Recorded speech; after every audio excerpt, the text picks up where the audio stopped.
people can't resist the temptation of not just reading a book on their phone, but saying, oh, I wonder if they did respond to that email. Yeah. And then that's a trigger. And at that point, you're dead in the water for the next 2 hours. You speak about that light sleep, and it's an interesting thing. One of the other problems with technology is that even if you're good and you put it into airplane mode throughout the night, usually the first thing that people do when they wake up in the morning is swipe right, and that just unlocks this tsunami wave of the world invading into your eyes and into your brain. Yeah. And it's usually things that will trigger stress and anxiety. It's the first emails, it's the sort of the tweet responses. And what that trains your brain to do is expect that worrisome anxiety flitting in when you wake up. It's what we call anticipatory anxiety. So have you ever had the feeling where you had to get up for, let's say, a 7 a.m. flight, and you have to wake up at 5 o'clock?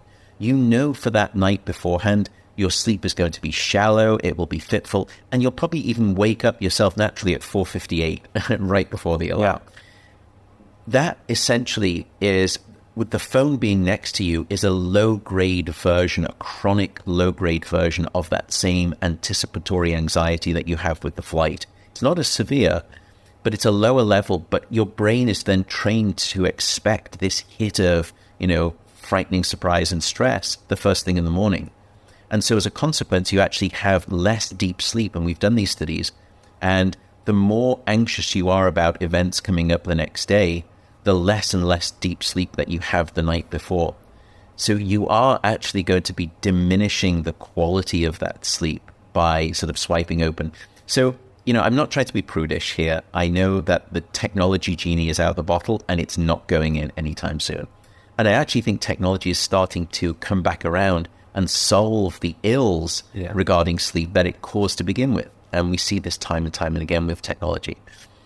But what I do think you can try and do is just ask yourself, for 1 week, could I give myself 5 minutes in the morning before I actually unlock my phone? And just do it as an experiment and see. And it's sort of like people with flossing, where they didn't really want to floss their teeth and it was just too much. And they said, for the first week, all you're allowed to do is floss your front 2 teeth. And then that's it. Stop, do no more. And after a while, it actually, you think, well, I could do probably a few more teeth and a few more. And so just grade it and then see if you enjoy 5 minutes, try 10 minutes. And then maybe don't check your phone until after you've had your cup of tea or after you've had your breakfast. And see how far you can go by pushing that boat out. But then critically be a scientist. Do the reverse experiment. In other words, go back to checking your phone first thing in the morning and see how bad that feels.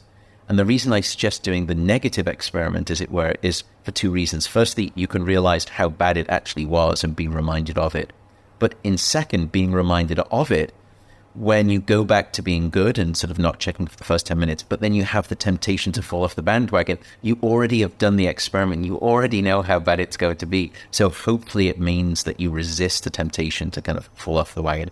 Everyone I've met, for the most part, is either fascinated by what this thing called sleep is, especially things like dreams, and also what happens when you don't get enough and how can you start to get better sleep.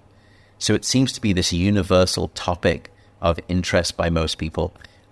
But usually I just tell people I'm a sleep scientist and I study the good things that happen when you get sleep and the alarmingly bad things that happen when you don't get enough, both for your brain and your body. And we also look at disorders and diseases, things like Alzheimer's disease, cancer, cardiovascular disease, stroke. All of these things link to a lack of sleep too.